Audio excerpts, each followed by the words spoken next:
a cookie in yellow gloves. No one dared to speak to the millionaire. His presence alone was enough to silence anyone. But among so many quiet adults, a little girl approached with a cookie in her hands. "Do you want one?" she said sweetly. She was the cleaner's daughter, and when everyone saw the scene, they were left in shock. Liam Evans was looking at the small yellow spot on the Persian rug in his penthouse apartment. Those yellow rubber gloves, several times larger than the hands of the little girl who wore them, created an almost absurd contrast with the sober and impeccable decoration that surrounded him. His gaze wavered between the intrusive object and the horizon of Sao Paulo, which stretched beyond the floor-to-ceiling windows. 47 floors above the urban chaos, where the noise did not reach, where people were just dots moving like ants. That's how he preferred it. Distant. "Mr. Evans," the nervous voice of Heidi, his housekeeper, interrupted his thoughts. "The new cleaner started today, as you authorized. She brought her little girl. I think you should know." Liam remained still, his broad shoulders outlined against the afternoon light that flooded the apartment. His fingers tapped lightly on the tempered glass of the coffee table. He didn't answer. He just nodded, almost imperceptibly. Heidi knew that gesture well. It was her cue to leave. In the corridor leading to the service areas, Carla Moreno carefully wiped the marble floor. Drops of sweat trickled down her forehead, despite the air conditioning. It wasn't the physical effort that made her perspire. It was the nervousness, the constant fear that her 4-year-old daughter, Mia, might make some noise or touch something she shouldn't. "Mom, can I help?" Mia whispered, her bright eyes watching her mother's every move. "Stay still in the hallway, my love," Carla replied in a low voice. "Remember what we talked about? This place belongs to the important man, and we need to respect it." Mia pouted in disappointment but nodded. Her eyes, however, continued to take in every detail of the environment, marveling at a world so different from the small one-bedroom apartment where they lived in the outskirts of Taboão da Serra. Carla had gotten that job through a friend who worked for a family in the same luxury condominium in Morumbi. When she heard that the famous businessman, Liam Evans, needed a cleaner, she didn't think twice. The salary was much better than anything she could get without a college degree. The problem was Mia. Since the neighborhood community daycare closed due to lack of funds, Carla had been having difficulty finding someone to leave her daughter with during work hours. Nannies cost almost half of what she earned, and she had no relatives in the big city. It was with her heart in her hands that, during the interview with the housekeeper Heidi, she asked if she could bring her daughter. "Mr. Evans doesn't like interruptions," Heidi had replied curtly, "but he is almost never home during the day. If the girl stays quiet and doesn't touch anything, I'll ask him." To her surprise, a positive response came, or something that Heidi interpreted as positive, since the boss only made a gesture with his head without saying a word. Now, on the second day of work, Carla felt like she was walking on eggshells. At home, Mia was an active, talkative, and energetic child. Keeping her quiet for hours was like trying to hold water in her fingers. "If you behave well today, we'll go to Mr. Antonio's bakery on the way home and buy a sweet bun with dulce de leche," Carla promised, knowing she was bargaining with her daughter. A necessary evil. Mia smiled, revealing the gap between her front teeth. Her round cheeks lifted with a smile, forming small dimples. "Can I use my gloves?" Mia asked, pointing to the yellow rubber gloves that Carla had bought at the Taboão market. The girl loved to imitate her mother cleaning the house. "Okay, but stay close to me, all right?" Mia put on the gloves, which were huge on her hands, and started wiping an imaginary glass with her fingertip, concentrated on her imaginary task. On the other side of the apartment, Liam was reviewing documents at his desk. He wasn't in the habit of working from home, preferring the controlled and impersonal environment of his office on Faria Lima Avenue. But today, he needed to sign some urgent documents that his assistant had left. The silence was almost absolute, except for the occasional sound of objects being wiped and scrubbed. Liam liked it that way. Silence meant order, and order meant control. And control was all that mattered. At 38, Liam Evans had built an empire in the technology sector. His company developed business management software that was used by large corporations throughout Latin America. He had started from scratch in a small rented apartment in Pinheiros, and today commanded more than 300 employees. People called him the Iceberg for his calculated coldness, and for the impression that what was seen was only a small part of what was underneath. A title that didn't bother him. On the contrary, nobody dared to speak to Liam beyond what was strictly necessary. His penetrating gaze seemed to freeze anyone who tried a more personal approach. Even his directors and managers measured every word in his presence. Meetings with Liam were known for being precise, direct, and frequently intimidating. What no one knew, or at least no one commented on, was that Liam had not always been like that. There was a time before all this when he smiled easily, when he believed in things other than spreadsheets and contracts.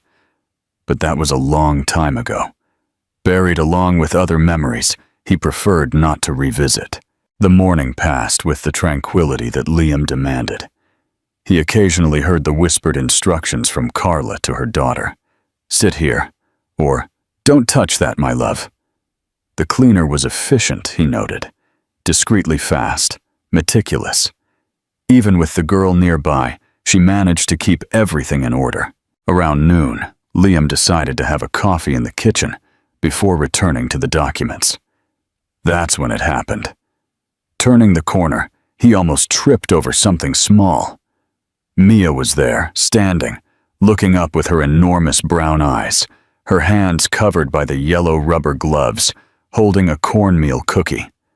A simple cornmeal cookie, partially bitten. Time seemed to freeze. Liam, the man who made executives tremble in boardrooms, found himself momentarily without a reaction. The girl, on the contrary, showed no sign of intimidation. "Do you want a piece of my cookie?" Mia asked, with the simplicity and confidence that only a child could have. Her voice was clear, without the slightest hint of hesitation. "Mom said it's polite to share." On the other side of the hallway, Carla appeared with a bucket, her eyes wide with panic when she saw the scene. The cookie, her daughter, the millionaire, her job evaporating before her eyes. "Mia!"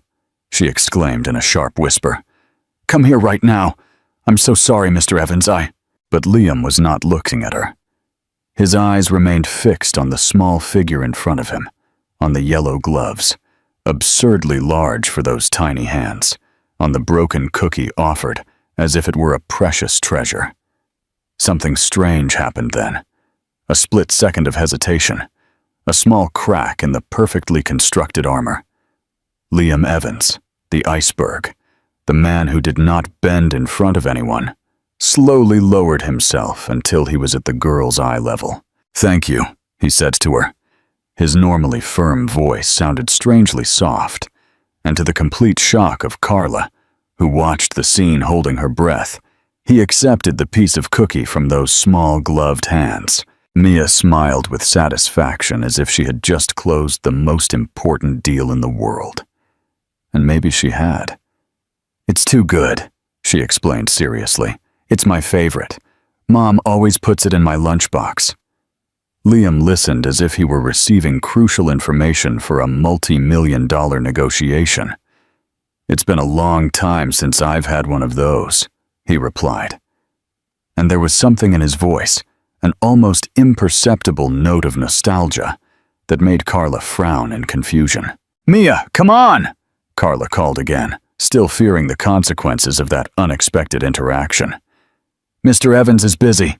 But Liam raised his hand slightly, a subtle gesture that, in some way, froze Carla in place. "It's okay," he said, still looking at Mia. I'm not that busy.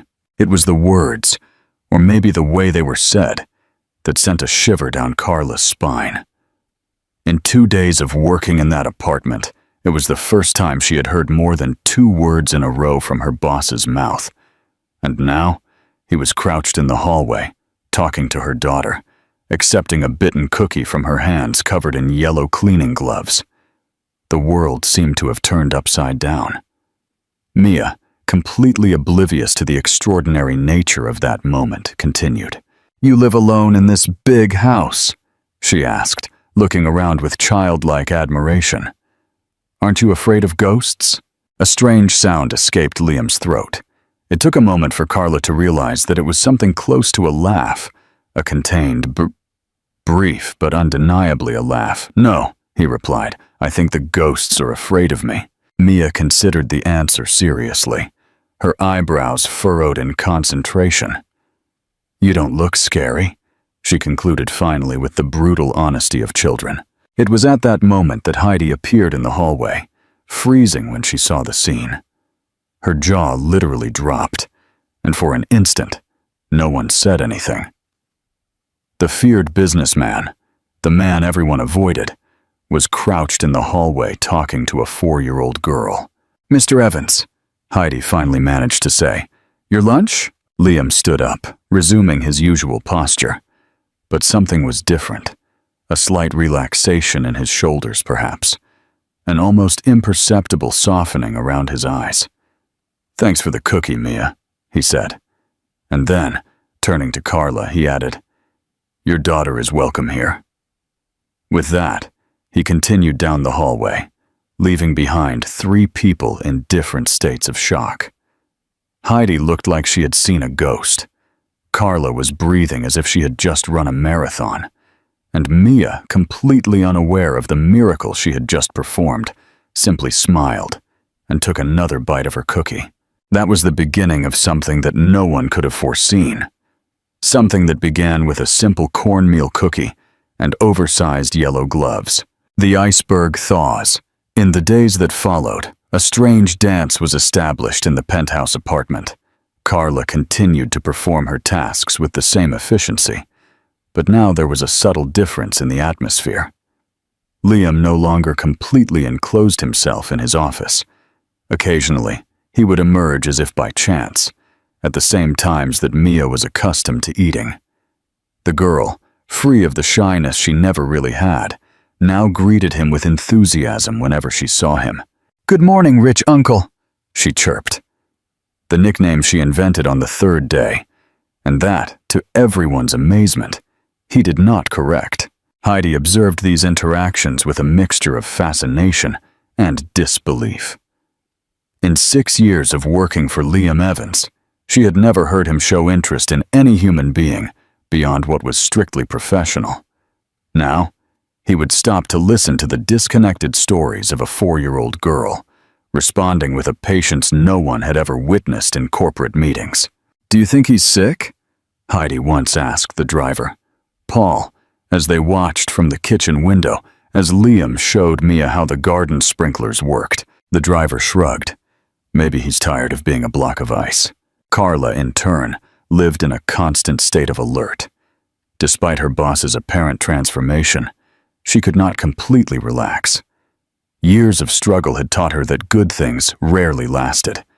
At any moment, the spell could break, and she would find herself looking for a job again. One Friday, as she finished her work earlier than usual, Carla was putting away her cleaning supplies when Liam appeared in the service area, a territory he rarely visited. "Carla," he said, his voice still carrying that formal tone that never completely abandoned him. "I would like to speak with you for a moment." She felt her stomach drop. This was it. Finally, he had grown tired of Mia's presence. Maybe the girl had broken something valuable without her noticing, or talked too much, or... "Mia told me that tomorrow is your birthday," he continued, interrupting her spiral of anxiety. Carla blinked, confused. "Yes, sir. She's excited about these things. She also mentioned that you normally go to the park, but that it's raining a lot this weekend." Liam spoke as if he were discussing the terms of a contract, but there was something different in his eyes. I have a chalet in Campos do Jordão. It's empty. I thought that maybe... He paused, as if the next words were difficult to find. Maybe you would like to use it for the weekend, as a bonus for your good work. Carla felt the blood rush to her face. A chalet in Campos do Jordão. She had never left Sao Paulo since she arrived from the small town of Itapeva in the countryside 6 years ago, pregnant and alone. I couldn't accept that, Mr. Evans. It's too generous. It's not generosity, he replied quickly, almost defensively. The chalet is empty most of the time. It's a waste. And Mia, he hesitated again. Mia mentioned that she's never seen snow. Snow? Carla couldn't help but let out a small smile. Mia had seen on television that it sometimes snows in Campos do Jordão and had become obsessed with the idea. I already explained that it's very rare and that it probably wouldn't happen. Probably not, Liam agreed. But the mountain, the cold, the fireplaces, it's different from the city. There was something so uncommon about that conversation that Carla was stuck, not knowing how to react. This man, who barely spoke to his own executives, was offering his mountain chalet because a 4-year-old girl mentioned that she had never seen snow. Paul could take you, he added, interpreting her silence as hesitation. And there's a local housekeeper who prepares the chalet when needed. You would have privacy, of course. Carla looked at her own hands, rough from so much work. A weekend in Campos do Jordão. Mia would be ecstatic. It's very kind of you, Mr. Evans, if it's not really an inconvenience, she finally replied, still not sure if that was really appropriate. It's not. The answer came quickly, definitively. Paul will be here at 8 a.m. tomorrow. Heidi will prepare a basket with some things for the trip. And just like that, without further discussion, the matter was closed. Liam nodded briefly and withdrew, leaving Carla standing in the service area, wondering if she had imagined the whole conversation. That night, in her small apartment, Carla could barely keep up with Mia's excitement as she packed a small box with her warmest clothes. Are we going to see snow, Mom? Are we going to make a snowman like in Frozen? Is Rich Uncle coming too? The last question caught Carla by surprise. No, my love. Mr. Evans is just offering his house for us. He's a very busy person. Mia made that thoughtful expression that always made her look much older than her 4 years. He looks sad when he thinks no one is looking, she said, carefully folding her favorite scarf, a Christmas gift from the downstairs neighbor. Carla stopped what she was doing and looked at her daughter.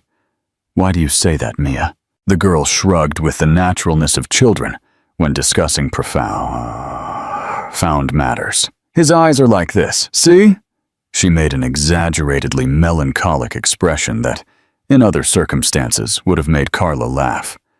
Like Mrs. Martinez's puppy when he was left alone on the porch in the rain. Carla sat on the edge of the bed, pulling Mia close. You're a very observant girl, you know. But big people sometimes look serious because of work. It doesn't mean they're sad. He smiled when I talked to him, Mia insisted. Just a little bit. But he smiled. That night, as Mia slept, hugging her one-eyed teddy bear, Carla found herself thinking about the strange turn her life had taken. 3 weeks ago, she was desperate for a job that would allow her to bring Mia with her. Now she was about to spend a weekend in the mountain chalet of Liam Evans, one of the richest and most inaccessible men in Sao Paulo. And all because of a cornmeal cookie and yellow gloves. The next morning arrived with a fine and persistent drizzle, typical of a Sao Paulo winter. At 7:55 a.m., Carla and Mia were already at the building's concierge desk, a small rolling suitcase between them. Mia wore her thickest coat, bought at a charity bazaar and slightly too big, and the same yellow rubber gloves, which she now refused to take off. They're my lucky gloves, she explained, when Carla tried to convince her to wear wool gloves instead. It was with them that I made friends with Rich Uncle. Punctually at 8 o'clock, a black Range Rover stopped in front of the building. Liam's driver, a middle-aged man named Paul, got out of the car with an umbrella. "Good morning, Ms. Moreno, Mia," he said with a warm smile. "Ready for the adventure?" Mia jumped for joy, her yellow gloves vividly contrasting with the gray day.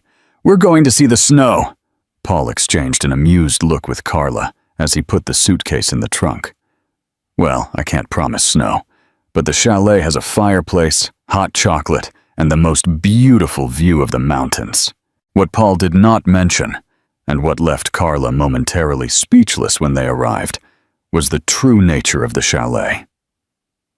The property was a mansion of wood and stone, with enormous glass windows that framed the mountainous landscape like works of art. An immaculately maintained garden surrounded the building with small stone paths, winding between flowering shrubs and centuries-old trees. "Is this a chalet?" Carla whispered to Paul as Mia ran ahead, amazed. Paul smiled. "For Mr. Evans's standards, yes. You should see his house in Angra." A woman of approximately 60 years old received them at the door. Mrs. Jones, the local housekeeper. Her kind face and direct manner immediately made Carla feel less out of place. "Welcome. Breakfast is served on the back porch. Mr. Evans gave specific instructions for you to feel completely at home." The back porch turned out to be a covered wooden extension, with a view of a small valley where the morning mist still hung among the trees. A table was set with a variety of breads, fruits, cakes, and coffee that would make a 5-star hotel ashamed. "Is all this for us?" Carla asked, incredulously. "Of course," Mrs. Jones replied, as if it were the most natural thing in the world. "And little Mia has a special surprise." In the center of the table was a covered plate. When Mia uncovered it, her eyes widened with joy. Cornmeal cookies decorated with colorful icing forming small, smiling faces. "Look, Mom, they're just like the ones I gave Rich Uncle." Carla took one of the cookies, feeling an inexplicable emotion rise in her throat. Liam Evans, the man who made executives tremble in meetings, had remembered the type of cookie a 4-year-old girl offered him. That's when she noticed an envelope leaning against the breadbasket. It only had her name written on the front, in elegant and firm calligraphy. With slightly trembling fingers, Carla opened the envelope while Mia was distracted with the cookies. Inside was a simple and sophisticated card, with just a few lines written by hand. "Carla, happy birthday. Thank you for sharing a little of your daughter's light with me. Enjoy the weekend. Ellie." She reread the card 3 times, trying to understand what was happening. A month ago, Liam Evans was just an intimidating name, an inaccessible billionaire she was afraid to even look at directly. Now, he was giving her a weekend at his mountain property and thanking her for Mia's presence. On the other side of the table, her daughter was biting into a decorated cookie, leaving crumbs all over the place. Her yellow rubber gloves creating an image as incongruous as it was adorable against the elegance of the table. Carla put the card back in the envelope, feeling a strange mix of gratitude and confusion. There was something more going on there, something she couldn't quite identify. A story behind the sad eyes that Mia had noticed. A reason for such a closed-off man to open up to a girl with cleaning gloves and cornmeal cookies. But at that moment, with the aroma of fresh coffee and homemade bread filling the air, with her daughter happy and an entire day of new experiences ahead, Carla decided that Liam Evans's mysteries could wait. Today was her birthday, and for the first time in many years, she allowed herself to simply enjoy the moment. The unspoken connection. The return to Sao Paulo on Sunday night brought with it a strange mix of emotions for Carla. The weekend in Campos do Jordão had been like a dream. Walks through the city, visits to chocolate shops, long strolls along the stone paths that wound through the property's gardens. Mia was radiant, her cheeks rosy from the cold mountain air, her eyes bright with every new discovery. It hadn't snowed, of course, but on one particularly cold morning, Mrs. Jones had surprised her with an artificial snow machine set up in the garden, another gift from Rich Uncle, as Mia insisted on calling him. For almost 2 hours, Mia played in the manufactured snow, building a small snowman and making snow angels with her yellow gloves, which she now rarely took off. The trip back was silent, with Mia asleep in the back seat, hugging a teddy bear she had found on her bed. Another unmentioned gift, but clearly left by Liam. Paul, the driver, respected Carla's silence, limiting himself to occasional comments about the traffic or the weather. When they arrived at the simple building where Carla lived, it was past 9 p.m. Paul insisted on carrying the suitcase and the bag with the gifts that Mrs. Jones had insisted they take: homemade jams, cookies, and even a woolen scarf that was extra in the house. "Thank you for everything, Paul," Carla said, as she put the things inside the small apartment. Mia, still half asleep, had been put directly to bed. "It was a wonderful weekend," Paul smiled, the kind of smile that suggested he knew more than he was saying. "The pleasure was Mr. Evans's, believe me. I've never seen him so interested in something that wasn't work." Before Carla could ask what he meant by that, Paul said goodbye with a wave and left, leaving her alone with her confusing thoughts and an apartment that, after the luxury of the chalet, seemed even smaller than it really was. The next morning, after dropping Mia off at the daycare where they had finally gotten a spot, Carla went to Liam's apartment with a mixture of gratitude and apprehension. How should she act? Thank him formally? Pretend that nothing extraordinary had happened? Her anxiety increased when Heidi informed her that Mr. Evans was home, something uncommon for a Monday morning. "He asked to see you as soon as you arrived," the housekeeper said, her tone revealing nothing about what it could mean. Carla followed Heidi to Liam's office, her heart beating erratically. There was something in the atmosphere, an almost palpable tension, that made her feel as if she were walking into some kind of judgment. Liam was standing by the window when she entered, observing the city below. He turned at the sound of the door, and Carla was immediately struck by how different he seemed, not in his physical appearance. He still wore one of his impeccable dark suits. He still had that upright posture that commanded immediate respect. The difference was in his eyes. There was something there that she couldn't define. "Carla." He greeted her with a slight nod. "I hope you enjoyed Campos do Jordão." "It was wonderful, Mr. Evans," she replied, the words coming out rushed. Mia was delighted with everything. The artificial snow was... well, she hasn't stopped talking about it. And the teddy bear and the cookies and... Carla realized she was rambling and stopped herself. "I'm sorry. What I mean to say is... thank you very much for everything." Liam nodded briefly, as if dismissing her thanks. "It was nothing," he said, and then, after a pause, "How was your birthday?" The question caught her off guard. It was so common, so normal, like something a friend would ask. Not the kind of thing that Liam Evans, the man who commanded one of the country's largest technology companies, would ask his cleaner. "It was the best in many years," Carla admitted honestly. "Thank you for the card." A silence settled between them. Not exactly uncomfortable, but filled with something unspoken. Liam seemed to be carefully considering his next words, something uncommon for a man known for his direct and economical communication. "Carla," he finally said, his voice taking on a more formal tone. "I would like to make you a proposal." Carla's stomach leaped. A proposal? What kind of proposal would a man like him make to someone like her? Her mind immediately raced to uncomfortable scenarios, things she had heard about rich men and their female employees. But that didn't fit with the Liam she was beginning to know. A man who had been charmed by her daughter's innocence, who had remembered a 4-year-old girl's favorite type of cookie. "I've been watching Mia," he continued, seemingly oblivious to her apprehension. "She's an extraordinary child.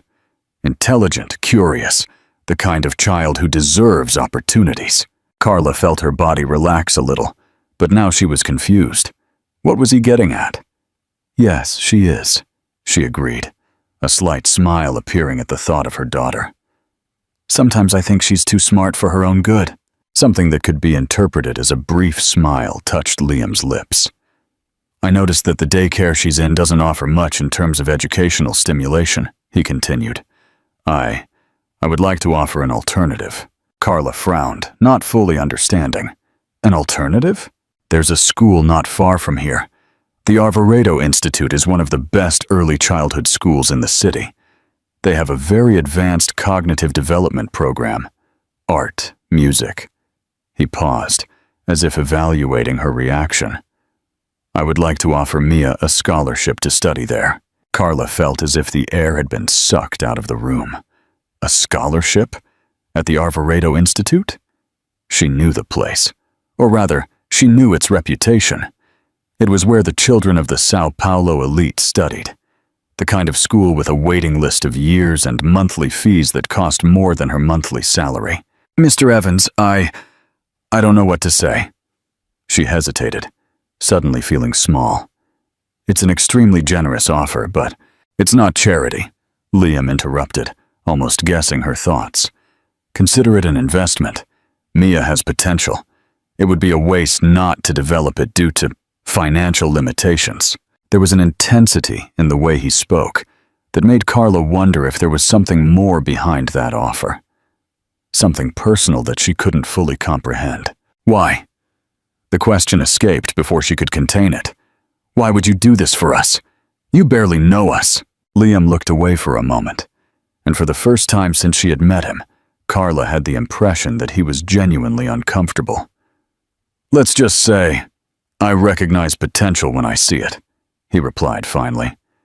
"And maybe," he paused as if weighing his next words, "maybe I'm trying to settle some scores with the universe."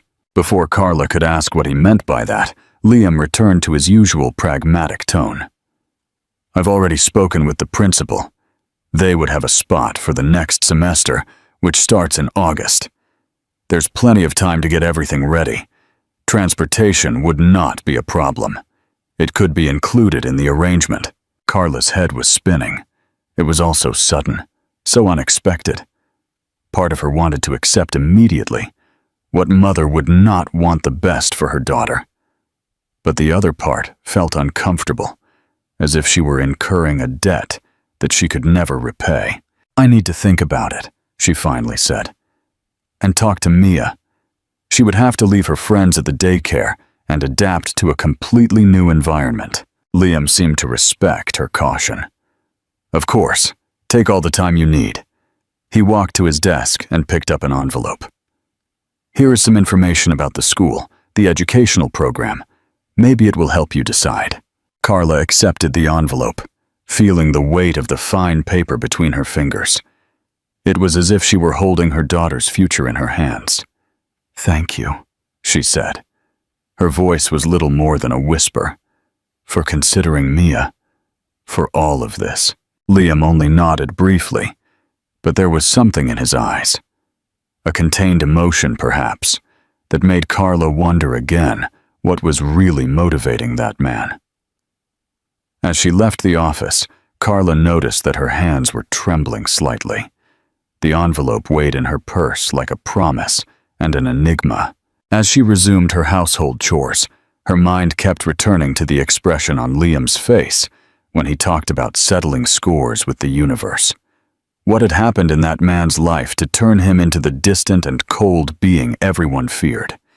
And what had Mia, with her yellow gloves and her cornmeal cookie, awakened in him? As the day went on, Carla remained divided. The opportunity was extraordinary, the kind of opportunity she never imagined Mia could have. But there was something more going on there, an untold story that she was just beginning to glimpse. During lunch, Sitting alone in the employee's kitchen while Heidi was organizing something in the living room, Carla opened the envelope. Inside were colorful brochures showing smiling children in spacious and well-equipped classrooms, immaculate gardens, and detailed descriptions of the educational programs. At the bottom of the envelope, she found another paper, a formal letter confirming Mia's acceptance into the school's scholarship program, with the signatures of the principal and Liam. He had already settled everything, confident that she would accept. His certainty should have irritated her, but for some reason it didn't. Perhaps because, deep down, she already knew what her decision would be. What mother would refuse such an opportunity for her daughter? But as she put the documents back in her purse, Carla couldn't help but wonder what exactly she was getting herself into. And what if that sudden generosity had a price that she couldn't yet see? That afternoon, picking up Mia from daycare, she watched her daughter playing with the other children. She still wore the yellow gloves, now quite worn, inventing some kind of game that made the other girls laugh. Her heart ached at the thought of taking her out of there, away from the friends she knew. But then she thought of the opportunities, of the future she could build. "Mom!" Mia ran to her when she saw her, her eyes bright. "Guess what the teacher said today? That I'm very smart, and that when I grow up I can be a scientist." Carla knelt down, hugging her daughter tightly, smelling the scent of child and crayon in her hair. "Really? And you want to be a scientist?" Mia made that serious expression that always made her seem like a little adult. "Today I do. Yesterday I wanted to be an astronaut, and the day before yesterday a snow princess." Carla laughed, a laugh that contained so much love it almost hurt. "You can be whatever you want, my love," she said. And in that moment, she made her decision. You can be absolutely anything you want. The truth about the past July arrived with a cold snap that punished Sao Paulo. On the mornings when Carla arrived at Liam's apartment, the frosted glass of the windows created a diffuse barrier between the luxury of the penthouse and the city that was waking up outside. In the weeks that followed the scholarship proposal, a strangely comfortable routine had been established. Mia now came 3 times a week with Carla. Liam had adapted his own schedule to be home on those days. A fact that Heidi commented was completely unprecedented. Although he never openly admitted it, it was clear that he looked forward to the little girl's visits. On one of those particularly cold mornings, Carla was cleaning the bedrooms when she heard something that made her stop in the hallway, the sound of laughter. Following the sound, she found the door to Liam's office ajar. Through the opening, she saw a scene she never imagined possible. Liam Evans, the feared businessman, was sitting on the floor of his immaculate office. In front of him, Mia, still in her inseparable yellow gloves, now quite worn, was assembling an elaborate puzzle. "No, rich uncle, this piece is for the sky, not the mountain," she explained with the seriousness of an experienced teacher. Liam, with a patience that completely contradicted his reputation, just nodded and returned the piece. "You're right. I'm not very good at this." "It's because you don't practice," Mia replied pragmatically. "My teacher says everything gets better with practice." "Your teacher seems wise." "She is," Mia agreed. Then, as if remembering something important, she added, "Mom told me I'm going to change schools to one with a tree name." Carla held her breath. She had decided to accept Liam's offer, but had not yet told Mia all the details. She had only mentioned the possibility of a new school. "Arvoredo Institute," Liam corrected gently. "And what do you think about that?" Mia frowned, considering the question with the seriousness that only children can dedicate to big issues. "Will I be able to bring my gloves?" Liam seemed to suppress a smile. "I think so. For recess, maybe. And do they have puzzles like this? I'm sure they have much better ones. And books and computers and many other things for you to learn." Mia was silent for a moment, absorbing the information. Then she asked with a perceptiveness that often caught adults off guard. "Did you study there when you were little?" An almost imperceptible shadow crossed Liam's face. "No," he replied. "When I was little, I studied at a different school, very far from here. Did you have friends?" The question, so simple and direct, seemed to contain something profound. Liam was silent for a moment before answering. "Not many.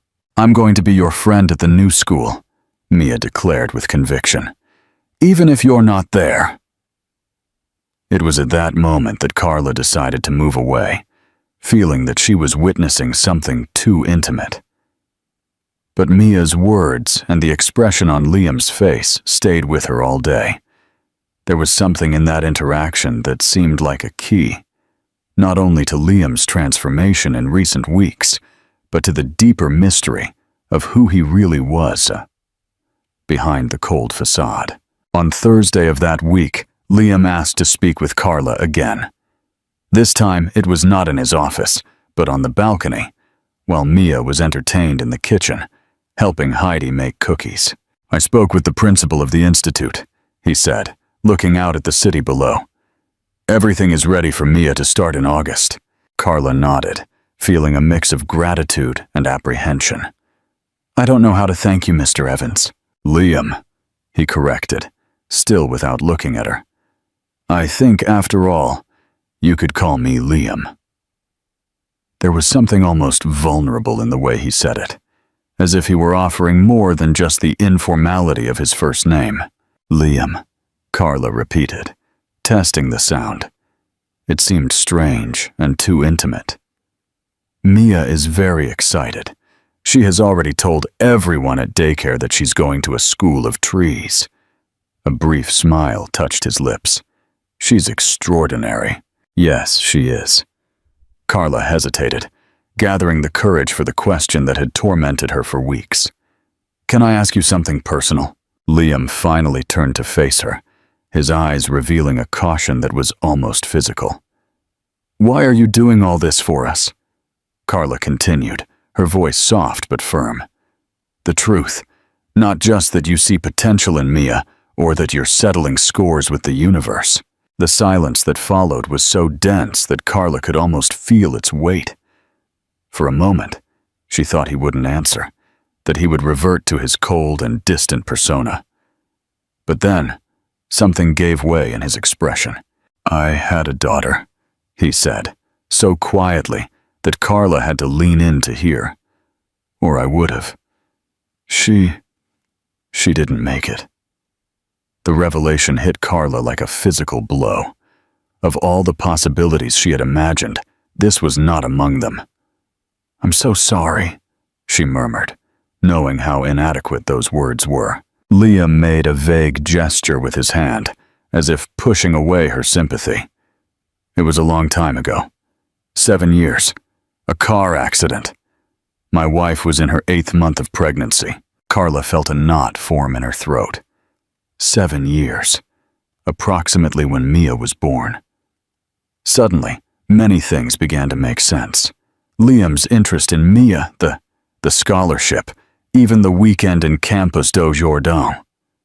Her name was going to be Anna Sophia, he continued, his voice now distant, as if he were talking about another time, another life. "Isabel, my wife, loved the name. She said it meant wisdom." "It's a beautiful name," Carla said, fighting back the tears that threatened to form. They were not hers to shed. "When I saw your daughter in that hallway with those absurd yellow gloves and the cookie," he paused, seeming to search for the words. "It was as if something that had been frozen inside me began to melt. And then, when I discovered her name, Sophia," Carla completed, finally understanding. "I know it must seem strange, maybe even disturbing," he continued, now looking directly at her. "I'm not trying to replace her. It's not that. It's more like the universe gave me a second chance, not to be a father, but maybe to make some difference." Carla didn't know what to say.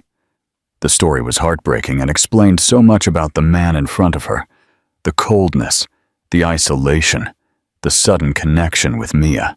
"It's not strange," she said finally. "It's human." Something in those simple words seemed to touch Liam deeply. For a brief moment, his mask of control faltered, and Carla glimpsed the pain he carried, a pain he had probably never shared with anyone until then. "After the accident, I buried myself in work," he explained. "I built this company, this empire. I convinced myself that was what mattered. Until a little girl with yellow gloves offered me a cookie," Carla completed, a small smile forming on her lips despite the seriousness of the conversation. Liam felt an almost imperceptible hint of moisture in his eyes, a very literal reminder that there is more to life than spreadsheets and contracts. They were silent for a moment, absorbing the depth of what had been shared. Outside, the city continued its relentless rhythm, far from the moment of connection happening 47 floors below. "Rich uncle, Mom, the cookies are ready!" Mia's voice echoed through the penthouse, breaking the moment with her childlike joy. Liam blinked quickly, and when he looked at Carla again, his usual composure had returned, although something in his eyes remained different, more accessible. "It seems we are needed," he said, rehearsing a small smile. As they walked together to the kitchen, Carla felt that something fundamental had changed between them. It wasn't just that she now knew Liam's secret. It was that, in some way, they had crossed an invisible boundary, from boss and employee to something more, something she couldn't yet fully define. In the kitchen, they found Mia standing on a stool with an apron and a chef's hat, clearly improvised by Heidi, proudly presenting a tray of slightly crooked chocolate cookies. "I made them almost all by myself," she announced. "Heidi only helped with the oven because it's dangerous." "They're wonderful," Liam praised, accepting the cookie Mia offered him with the same solemnity with which he had accepted that first cornmeal cookie weeks ago. Watching the scene, Mia radiant with pride, Liam tasting the cookie as if it were a refined delicacy, Heidi watching everything with an expression that mixed confusion and something close to admiration. Carla felt a strange sense of belonging, as if in some improbable way they were becoming a kind of family. The thought scared her almost as much as it comforted her. That night, as Mia fell asleep in her small apartment, Carla couldn't stop thinking about Liam's story, about the pain he carried, about the life he could have had, about the loneliness he chose as a refuge. "Mom," Mia murmured, already half asleep. "Rich uncle seems less sad now, doesn't he?" Carla kissed her daughter's head, once again amazed by the acute perception of that little person. "Yes, my love, I think he does. It's because of the cookies," Mia declared, with the sleepy conviction of a child. "Cookies make everyone happy." Carla smiled in the dim light of the room. "I think you're right. Now, sleep." As she watched her daughter fall asleep, Carla wondered about the strange paths that life takes. How a simple gesture, a child offering a cookie, could trigger something so profound. How fate sometimes seemed to have a peculiar sense of humor, or perhaps of poetic justice. And more unsettling still, she wondered about the path ahead. Because now that she knew Liam's story, now that she had seen beyond the facade of the feared billionaire, she felt connected to him in a way she hadn't foreseen. A connection that scared and intrigued her in equal measure. In his luxurious apartment, 47 floors above the city, Liam Evans was also awake, looking at a small photo frame that was usually kept in his desk drawer. The photo showed a dark-haired woman with a radiant smile, one hand resting on her prominent, pregnant belly. "You would have liked her, my darling," he murmured to the silent image of mother and daughter. And for the first time in 7 years, the memory didn't just bring pain. The path to happiness, the morning of Mia's first day of class at the Arvoredo Institute, dawned with that typical Sao Paulo drizzle that is not enough to get you wet, but insists on dampening everything. Carla had spent the previous night preparing every detail. The new uniform, carefully ironed. The backpack packed with school supplies that still smelled new. The special lunch she had prepared for the occasion. Mia was electric, jumping around the small living room of the apartment in her navy blue and white uniform, twirling to watch the pleated skirt spin. "Mom, can I bring my gloves?" Carla smiled, already expecting the question. The yellow gloves, now worn out and with small tears in the fingers, had become a kind of good luck charm for Mia. "You can put them in your backpack, but only for recess," Carla agreed. "And remember what we talked about the rules of the new school." Mia nodded solemnly, repeating what they had discussed countless times in recent days. "Raise your hand before speaking. Respect your classmates. Pay attention to the teachers." A gentle horn sounded outside, interrupting the recitation. Carla looked out the window and saw Liam's black car parked in front of the building, Paul at the wheel. She didn't expect Liam to come personally on the first day. They had agreed that Paul would take Mia to school while Carla would go to work. The presence of the car at that time, outside of what was agreed, caught her by surprise. "Let's go, my love. The car is here." They went down the stairs. The elevator was broken, as usual. Mia skipped ahead, her new backpack bouncing on her small back. Upon leaving the building, Paul got out of the car to open the back door, and to Carla's surprise, Liam was inside. "Rich uncle," Mia exclaimed, her joy instant at seeing him. Without hesitation, she got into the car and sat next to him.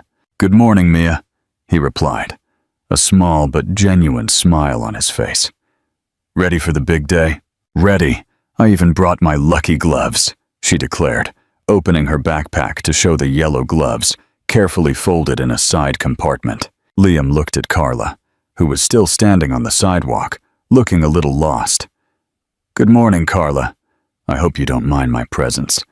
I thought that maybe, that it would be appropriate to accompany Mia on her first day."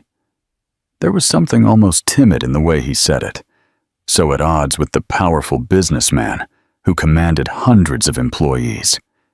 In recent months, Carla had witnessed many facets of Liam Evans that completely contradicted his public reputation.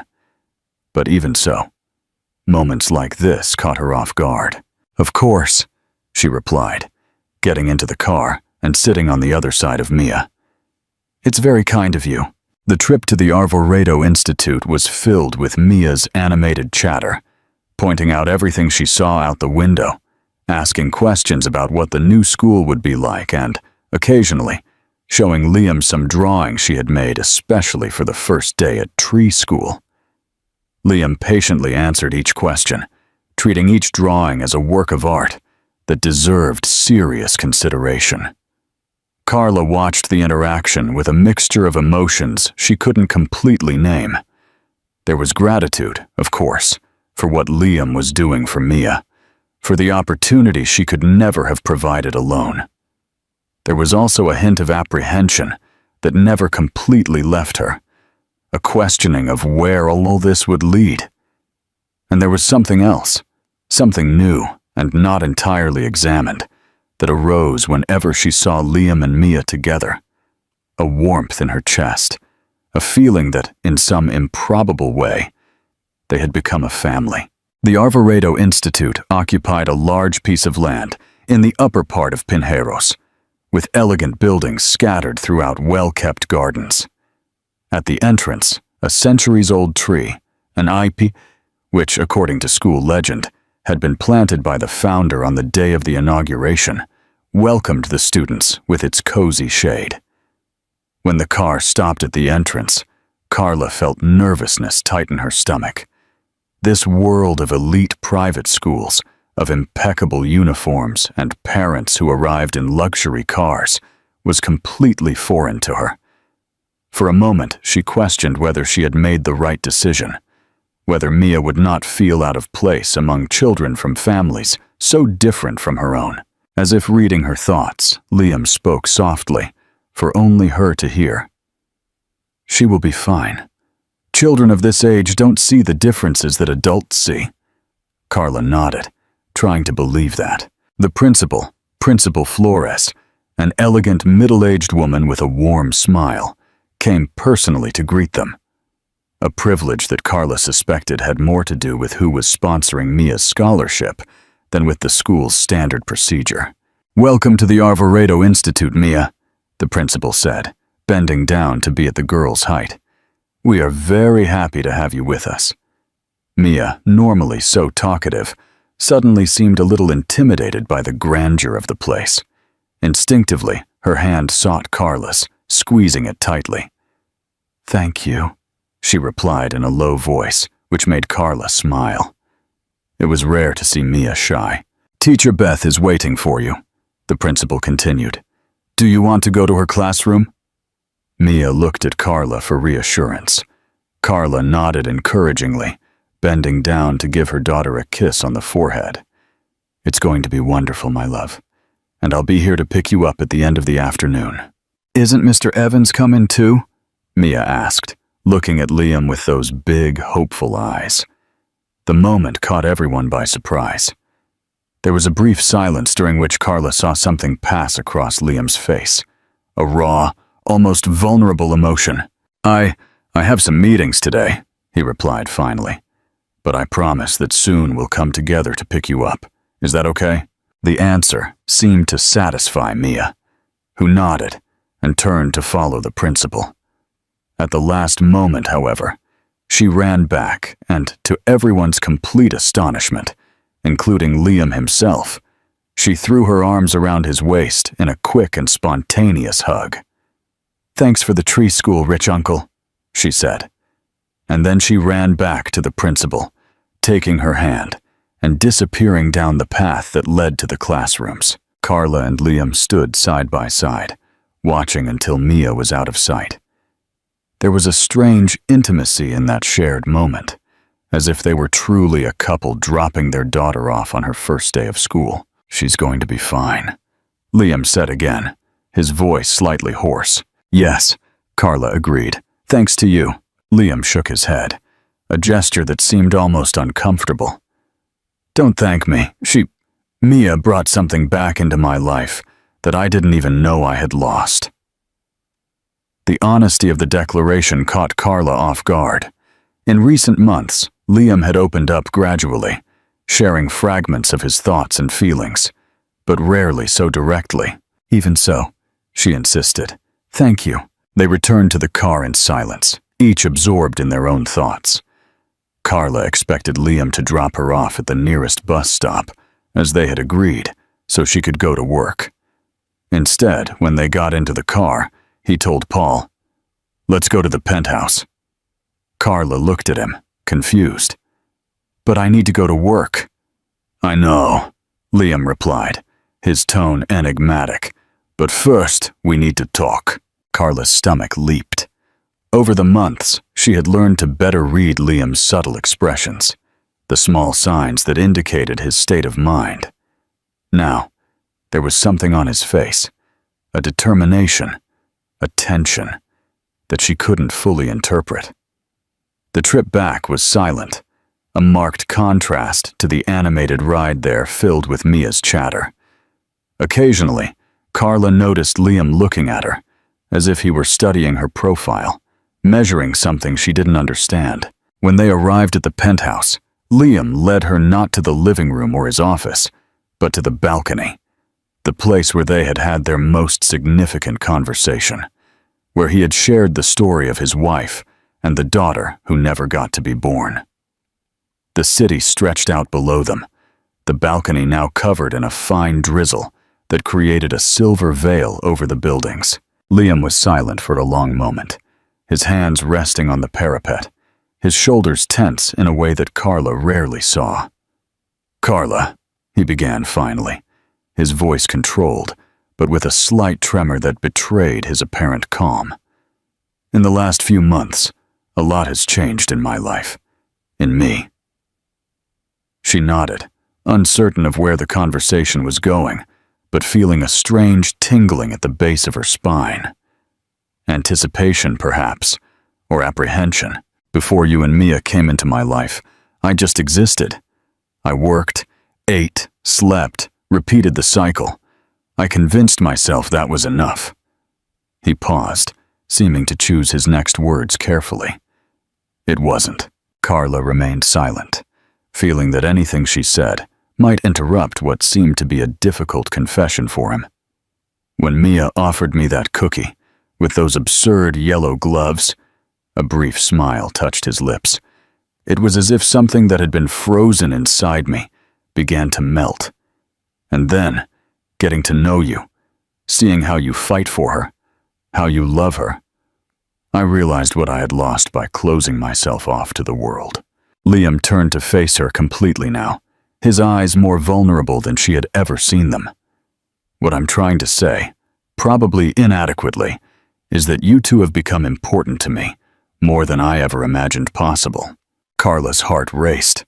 There was something in the intensity of his gaze, in the way he seemed both determined and insecure, that made her pulse race. Liam, Please, he interrupted her gently. Let me finish before I lose my courage. Liam took a deep breath, as if gathering strength for the words that were to follow.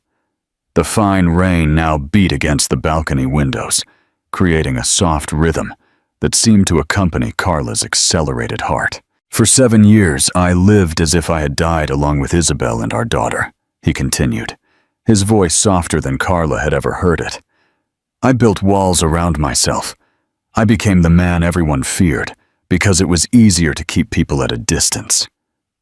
He took a step closer, his eyes fixed on her with an intensity that made Carla feel as if the rest of the world had disappeared.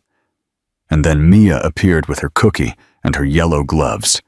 And then you, with your strength and dedication. And I realized that the walls I built were not protecting me. They were imprisoning me. Carla felt her heart hammering against her ribs. There was something so vulnerable, and at the same time so intense in the way Liam was speaking, that she could not breathe properly. What I'm trying to say, he continued, is that I don't want to live like that anymore. I don't want to just exist. I want to live. And in the last few months, when I'm with you and Mia, that's when I feel most alive. He gave another step in her direction, now so close that she could feel the warmth emanating from him, see the small details of his face that she had never noticed before. A small, almost imperceptible scar above his right eyebrow, the golden brown of his eyes that always seemed dark from a distance. I know it may seem rushed, or maybe even inappropriate, considering how we met. I know there are complications, social differences that people would point out. He made a dismissive gesture, as if shooing away those concerns. But the truth is, I've never cared less about what other people think. Carla's stomach did a flip. She barely dared to believe the direction the conversation was taking, fearing she would misinterpret, fearing she would hope for too much. Liam, what are you trying to say? He smiled then, a full, open smile, the kind of smile that completely transformed his austere face into something almost radiant. I'm trying to say, in a clumsy way, that I've fallen in love with you, Carla, and that I love Mia as if she were my own daughter. The words hung between them, crystalline and powerful. Carla felt as if the ground had disappeared from under her feet. For the last few months, she had fought against her own growing feelings, convincing herself that it was just gratitude that was confusing his generosity with something more. That, even if she felt something, it would be crazy to believe that a man like Liam could be interested in someone like her. I know it's a lot to process, he continued, interpreting her silence as hesitation, and I'll understand if you don't feel the same. But I couldn't keep this to myself anymore. Not after today. Seeing you two, realizing how much I want to be a part of your lives. Not just as a benefactor or a friend, but as... Me too, Carla interrupted, the words escaping before she could count them. I've fallen in love with you too. It was Liam's turn to look surprised, as if, Despite his confession, he hadn't really expected his feelings to be reciprocated. "But I was afraid," she continued, her courage growing with each word. "Afraid that I was misinterpreting everything. Afraid that you were just being kind because of Mia, because of what she represents to you." Liam shook his head, taking another step forward, and with a hesitation that was almost palpable, he took her hands in his. "At first, maybe that was it," he admitted with the honesty that Carla had learned to value in him. "Mia reminded me of what I lost. She made me see what I had become. But then I got to know you, your strength, your determination, your heart, and I fell in love with the incredible woman you are." The tears that Carla had been holding back finally overflowed, running freely down her cheeks. Liam released one of her hands to gently wipe a tear with his thumb. "I'm not asking that we decide everything now," he said softly. "I know we need to think about Mia, about how this would affect her life. I know there's a lot to consider, but I wanted you to know how I feel. I wanted us to have the opportunity to find out." Carla didn't let him finish. Rising on her tiptoes, she pressed her lips against his in a kiss that contained all the repressed desire, all the confusion, all the joy she had been feeling in recent weeks. For an instant, Liam seemed frozen with surprise, but then his arms wrapped around her, pulling her closer, deepening the kiss with an intensity that made the world around them disappear completely. When they finally separated, both were breathless, like teenagers after a first kiss. A slow smile spread across Liam's face, illuminating his eyes in a way Carla had never seen before. "I think that answers my question," he murmured, still holding her close. Carla laughed, feeling light, almost giddy. "What question?" "If you'd like to try this, us," she nodded, unable to contain her own smile. "I would. Very much." A family forged. The months that followed were a careful dance, a mutual learning. Liam and Carla decided to take things slowly, especially for Mia. They started with simple outings, dinners, walks in the park, visits to the zoo with Mia. For the girl, who already adored her rich uncle, the transition was surprisingly natural. "Mom, is rich uncle going to be my dad now?" she asked one night, as Carla was putting her to bed after a day at the beach in Guarujá, where Liam had a house. The question caught Carla off guard. She and Liam had discussed how to introduce the idea of their relationship to Mia, worried about how she would react. Apparently, the girl's natural perceptiveness had outpaced their precautions. "How would you feel if he was?" Carla asked cautiously. Mia considered the question with that peculiar seriousness she sometimes adopted. "I would like it," she declared finally. "He makes you smile a lot, and he helps me with my difficult problems." Carla laughed, kissing her daughter's forehead. "Well, we'll see. First, we need to see if he can beat you at the memory game." "Never," Mia replied with conviction. "I always win." When Carla recounted the conversation to Liam that night over the phone, the silence on the other end of the line worried her for a moment. Then, she heard something she had never heard before. Liam Evans, the feared businessman, crying softly. "Liam, are you okay?" "I am," he replied, his voice choked. "It's just that I never thought I would have this again. A family." The word floated between them, loaded with meaning and promise. The following spring, when the IPE trees of the Arvoredo Institute bloomed in explosions of pink and yellow, Liam took Carla and Mia on a special picnic in the school gardens after hours. Mia, now almost 5.5, ran among the trees, still occasionally wearing her yellow gloves, now replaced by a new pair that Liam had found in a specialized gardening store. "She's never going to give up those gloves, is she?" Carla commented, watching her daughter with a smile. "I hope not," Liam replied, gently squeezing her hand. "They remind me of how it all began."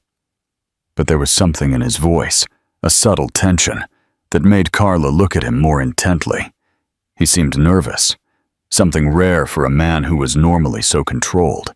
"Liam, is everything okay?" He nodded, then called Mia, who came running, her cheeks rosy from the effort, her yellow gloves contrasting vividly with her school uniform. "Mia," Liam said, kneeling down to be at her height. "I have a very important question to ask your mother, but first I wanted to ask you something." Mia tilted her head curiously while Carla watched, confused about what was happening. "Mia," Liam continued, his voice soft but firm, "would you give me permission to ask your mother to marry me? And if she says yes, would you accept me as your dad?" Mia's eyes widened comically, and then a huge smile lit up her face. "Yes!" she yelled, jumping with excitement. "Yes, yes, yes!" Carla felt tears fill her eyes as Liam turned to her, still kneeling, now taking a small velvet box from his suit jacket pocket. "Carla Moreno," he said, his voice trembling with emotion. "You brought light back into my life when I thought I would live forever in darkness. You and Mia taught me to love again, to live again. Would you do me the honor of becoming my wife?" He opened the box, revealing a solitaire diamond ring, elegant and dazzling in its simplicity. Carla felt the world spin around her, all the memories of the last few months flashing by. The first cookie, the yellow gloves, the weekend in Campos do Jordão, the first kiss on the balcony, the night spent talking until late, the cautious plans, the growing smiles, the love that had gradually blossomed between them. "Yes," she replied, tears now streaming freely. "Yes, Liam, I accept." When he put the ring on her finger, Mia clapped happily, then ran to hug them both. The three of them were entwined there, among the flowering trees, in an embrace that seemed to contain the entire future. In the summer, they were married in an intimate ceremony in the gardens of the Campos do Jordão house, with Mia as the flower girl, proudly carrying the rings on a small cushion, her inseparable yellow gloves replaced just for the occasion by a pair of white satin gloves. During the reception, Heidi, who now smiled more than anyone had ever seen her smile, commented to Paul the driver, "Who would have thought? The iceberg melted." Paul laughed, raising his cup in a silent toast. All because of a cookie and yellow gloves. That night, as they danced under the stars, Liam whispered in Carla's ear, "Who would have thought that happiness could begin with something as simple as a cookie offered by a child?" Carla smiled, resting her head on his shoulder. "Mia always says that cookies make everyone happy." And 6 months later, when Mia was about to turn 6, Carla and Liam sat on the penthouse balcony to give her some special news. "Mia," Carla began, holding her daughter's hand, "remember how you always asked for a brother or sister?" Mia's eyes widened with the instant comprehension that only children have. "Am I going to have a baby?" Liam smiled, his arm around Carla's shoulders. "Yes, princess. In a few months, you're going to be a big sister." Mia's joy was explosive. Jumps, shouts, endless questions about the baby, immediate plans to share her toys and teach the baby everything she knew. Later that night, with Mia finally asleep after the day's excitement, Liam and Carla stood on the balcony, watching the city illuminated below them. His hand rested protectively on Carla's belly, where the new life they had created together was growing. "Do you think Isabel would approve?" Carla asked softly. Over the months, Liam had shared more about his late wife, and Carla felt that she knew her in a way. Liam was silent for a moment, and then he hugged her.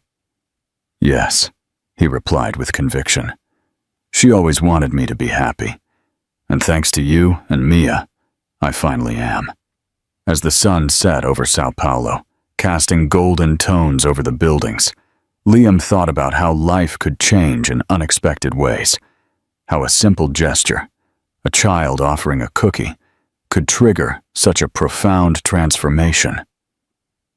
In the next room, Mia slept peacefully, her yellow gloves resting on the nightstand as always, a constant reminder of the moment that had changed everything. And in Liam's mind, that image would forever remain. A little girl with yellow gloves too big for her hands, offering a cornmeal cookie to the man everyone was afraid to approach, the man who, thanks to that simple gesture, learned to love.